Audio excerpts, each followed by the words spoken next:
বন্ধুরা, good morning. Welcome back to my channel Shilpa's ব্লগে। তোমাদেরকে জানাই অনেক অনেক স্বাগত আর অনেক অনেক ভালোবাসা। আজকের দিনটা এখান থেকেই শুরু করছি। আজকে হচ্ছে শুভ রথযাত্রা। সকলকে জানাই শুভ রথযাত্রা, জয় জগন্নাথ। সবাই খুব ভালোভাবে কাটিও আজকের দিনটা। বড়দের আমার প্রণাম আর ছোটদের ভালোবাসা জানিয়ে আজকের দিনটা শুরু করছি। কি করি না করি তোমাদেরকে আজকে শেয়ার করব। তো চলো আজকে দিনটাকে এখান থেকে শুরু করা যাক। ভিডিওটা স্কিপ না করে কন্টিনিউ দেখো। আশা করছি তোমাদের ভালো লাগবে। যদি ভালো লেগে থাকে তাহলে please like, comment and share করে দিও। আর যারা এখনও পর্যন্ত আমার চ্যানেলটা সাবস্ক্রাইব করোনি তারা ঝটপট করে চ্যানেলটাকে সাবস্ক্রাইব করে দাও, পাশে থাকা বেল আইকনটা বাজিয়ে দাও যাতে আমার দেওয়ার ভিডিও নোটিফিকেশান তোমাদের কাছে আগেই পৌঁছে যায়। তো চলো দিনটাকে এখান থেকে স্টার্ট করা যাক। তো বন্ধুরা, যাচ্ছি হচ্ছে একটুখানি বাজারে। বাজারে বলতে ঠাকুরের কিছু জিনিসপত্র কিনতে যাচ্ছি, কারণ হচ্ছে যেহেতু আজকে রথযাত্রা, জগন্নাথ দেবের পুজো। তো মহাপ্রভুকে পুজো দেওয়ার জন্য কিছু ফল, মিষ্টি, প্রসাদ এগুলোই আনতে যাচ্ছি। তো চলো এগুলো বাজার থেকে নিয়ে আসি, তারপর তোমাদের সাথে শেয়ার করছি। তো বন্ধুরা, বাজার করে এসে রান্নাঘরে চলে এসেছি রান্না করার জন্য। আজকে তো নর্মালি নিরামিষই রান্না হবে। তো আজকে বানাবো হচ্ছে ফ্রাইড রাইস আর কাশ্মীরি আলুর দম। তো সেটাই তোমাদের সাথে শেয়ার করছি। পুরো ভিডিওটা কন্টিনিউ দেখো, আশা করছি তোমাদের ভালো লাগবে। তো এখানে কড়াইতে তেল গরম বসিয়ে দিয়েছি, একটা তেজপাতা ফোড়ন দেবো। আর এদিকে দেখো মা কেটে রেখেছে বিনস, গাজর, ক্যাপসিকাম, এগুলো কেটে রেখেছে। এগুলো হালকা ফ্রাই করে নেবো। তো চলো এগুলো ফ্রাই করে নিই, তারপর তোমাদের সাথে শেয়ার করছি। তো বন্ধুরা, তোমাদের তো বলে দিলাম, একদিকে সবজিগুলো ভাজা বসিয়ে দিয়েছি, আর একটা কড়াই বসিয়ে দিয়েছি আলুর দম করার জন্য। এখানে আলুগুলো দেখো কেটে ধুয়ে সেদ্ধ করে রাখা রয়েছে। এগুলোকে এবার একটু লবণ আর হলুদ দিয়ে ভেজে নেব।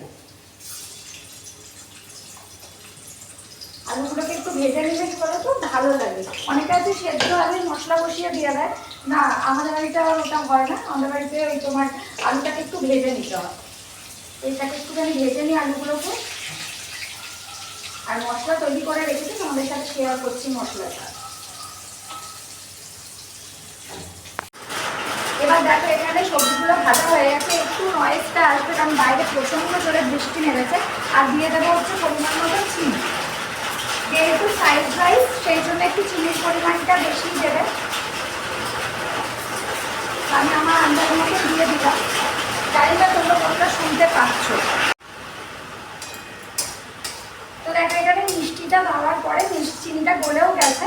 এবার আমি এই যে করে রাখা ভাতটা এর মধ্যে দিয়ে দেবো, রাইসটা। এতে আমি লবণ আর হচ্ছে তেজপাতা, গোটা গরম মশলা দিয়ে একসাথে সেদ্ধ করে রেখেছি, ভাতটা বানিয়ে রেখেছি।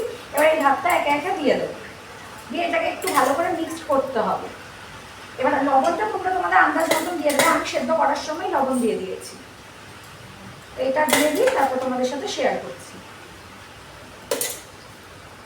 তো বন্ধুরা দেখো আলুটা ভাজা করা হয়ে গেছে।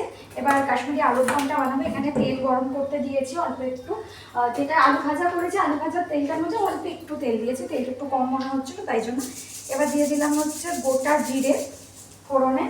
আর তোমরা দিতে পারো হচ্ছে একটা তেজপাতাও দিতে পারো ফোড়নে, ঠিক আছে। এবার হচ্ছে এখানে একটা মশলা তৈরি করে রেখেছি।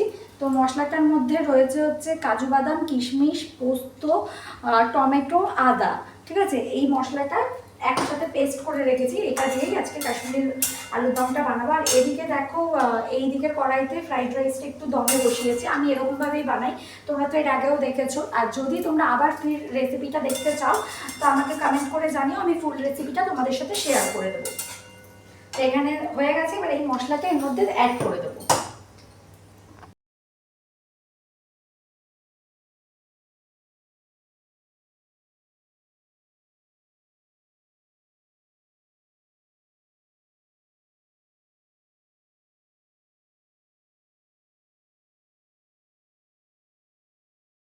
বন্ধুরা, রাইসটা একদিকে হয়ে গেছে আর এদিকে দেখো মশলা কষানো হয়ে গেছে, তেলও ছেড়ে দিয়েছে মশলা থেকে।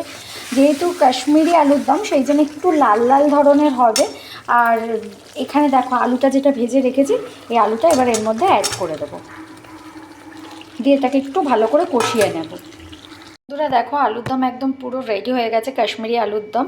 তো খেতেও মেবি আমি একটু চেখেছি, বেশ ভালোই টেস্টি হয়েছে। তো চলো একসাথে প্লেটটা বেড়ে নিই, তারপর তোমাদের সাথে শেয়ার করছি। এই হচ্ছে আলুর দম আর ফ্রাইড রাইসের প্লেট।